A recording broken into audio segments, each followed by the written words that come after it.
তো ফ্ৰেণ্ডছ এতিয়া আপোনালোকে এটা ইউটিউব চেনেল ক্ৰিয়েট কৰি লৈছে আৰু এটা দুটা ভিডিঅ' আপোনালোকে আপলোড কৰি দিছে তো এতিয়া আপোনালোকৰ প্ৰয়োজন হৈছে কেইটামান ভিউজ আৰু কেইটামান ছাবস্ক্ৰাইবাৰ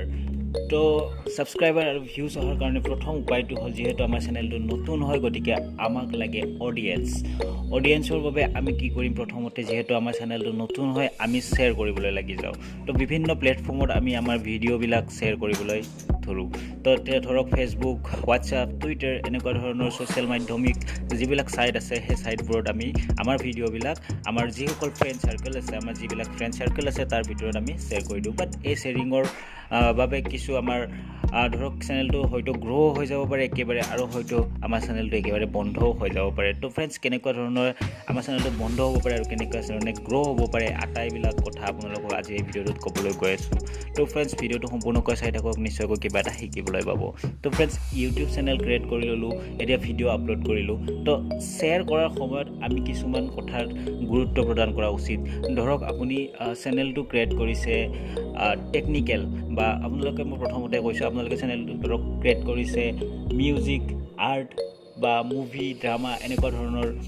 টপিকৰ ওপৰত আপোনালোকে এনেকুৱা ধৰণৰ কণ্টেণ্ট চেনেলটোত আপলোড কৰে তো এইবিলাক কণ্টেণ্ট আপোনালোকে আপোনালোকৰ যিকোনো অডিয়েন্সৰ লগতে শ্বেয়াৰ কৰি দিব পাৰে ধৰক আপোনাৰ ফ্ৰেণ্ড চাৰ্কেল বা আপোনাৰ ফেচবুক বন্ধুসকল বা আপোনাৰ হোৱাটছএপত থকা ফ্ৰেণ্ড লিষ্টত আপোনালোকে এইখিনি বস্তু শ্বেয়াৰ কৰিব পাৰে বাট আপুনি ধৰক টেকনিকেল এটা মাধ্যমৰ চেনেল খুলিছে বা আপোনালোকে এটা ইউনিক কণ্টেণ্ট ধৰক কেনেকৈ অনলাইন ইনকাম কৰিব পাৰি বা ধৰক কেনেকৈ ইউটিউবত গ্ৰ' কৰিব পাৰি যেনেকৈ মই এতিয়া এই ভিডিঅ'টো বনাই আছোঁ তো ফ্ৰেণ্ডছ এই ভিডিঅ'টো যদি মই আপোনালোকক শ্বেয়াৰ কৰিবলৈ যাওঁ ফেচবুকত তেতিয়াহ'লে ফেচবুকত মোৰ এনেকুৱা ধৰণৰ ফ্ৰেণ্ড আছে যিসকলে ইউটিউব চেনেল নাই বা ইউটিউবত তেখেতসকলে গ্ৰ' কৰিব নিবিচাৰে তো মোৰ শ্বেয়াৰ কৰি দিয়াৰ পিছত তেখেতসকলে মোৰ ভিডিঅ'টো এবাৰৰ বাবে নিশ্চয়কৈ ক্লিক কৰিব কাৰণ মই শ্বেয়াৰ কৰিছোঁ মোৰ ফ্ৰেণ্ডসকলে নিশ্চয়কৈ এবাৰ চাবলৈ চেষ্টা কৰিব যে আমাৰ বন্ধুজনে কি বনাইছে কিন্তু আপোনালোকৰ সেই ভিডিঅ'টোত ভিউজ বহুত বেছিও আহি যাব কাৰণ প্ৰথম ভিডিঅ' আপুনি বনাইছে আৰু আপুনি চেনেলটোৰ বিষয়ে সকলোকে জনাইছে গতিকে ভিউজ অহাটো স্বাভাৱিক আৰু হয়তো বহুতেই আপোনালোকৰ বাবে ছাবস্ক্ৰাইবো কৰি যাব কাৰণ বন্ধু এজনে চেনেল বনাইছে ছাবস্ক্ৰাইব কৰাটো দৰকাৰ তো ফ্ৰেণ্ডছ এনেকুৱা ধৰণে আপোনালোকে ছাবস্ক্ৰাইবাৰ আৰু ভিউজ কিছু পাই যাব প্ৰথম ভিডিঅ'টোত বাট ছেকেণ্ডলি আপোনালোকে যেতিয়া ভিডিঅ'টো আপলোড কৰিব বা শ্বেয়াৰ কৰিবলৈ যাব তেতিয়াহ'লে আপোনালোকৰ বন্ধুসকলে সেই ভিডিঅ'টোত 90% হয়তো ক্লিক নকৰিব কাৰণ কিয় কাৰণ তেখেতসকলে ইউটিউবৰ লগত মই শ্বেয়াৰ কৰা ভিডিঅ'টোৰ লগত তেখেতসকলৰ কোনো ৰিলেশ্যন নাই তেখেতসকলে ইউটিউবত গ্ৰ' কৰিব নিবিচাৰে বা ইউটিউব চেনেল তেখেতসকলৰ নাই গতিকে আমি টাৰ্গেট কৰি লোৱা উচিত আমি অডিয়েন্স টাৰ্গেট কৰা উচিত আপোনালোকৰ যদি চেনেলটো মিউজিক বা এনেকুৱা ধৰণৰ ড্ৰামা চামা ক্ষেত্ৰত হয় তেতিয়াহ'লে আপোনালোকে শ্বেয়াৰ কৰি দিব পাৰে ফ্ৰেণ্ডছসকলে ড্ৰামা বা মিউজিক সকলে শুনে গতিকে চাব কিন্তু টেকনিকেল ক্ষেত্ৰত হোৱাৰ লগে লগে আপুনি সেইখিনি অডিয়েন্স টাৰ্গেট কৰি ল'ব লাগিব যিখিনি টেকনিকেলি জড়িত ধৰক মই ইউটিউবৰ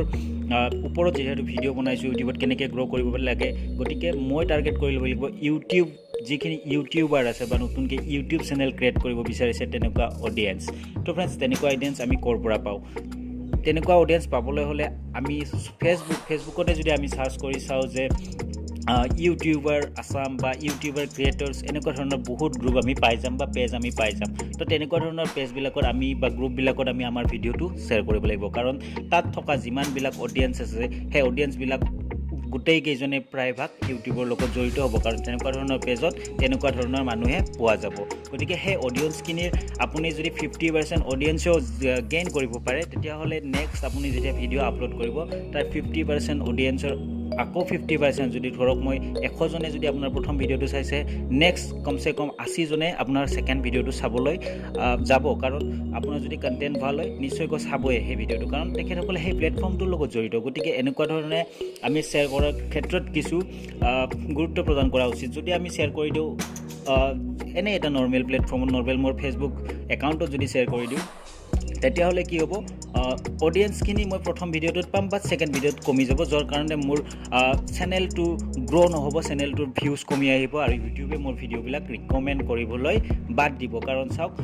ইউটিউবে ভাবি ল'ব যে ইউটিউবেতো নাচায় আপোনাৰ প্ৰতিটো ভিডিঅ' ইউটিউবে ভাবি ল'ব যে এই চেনেলটোত কোনো ধৰণৰ কণ্টেণ্ট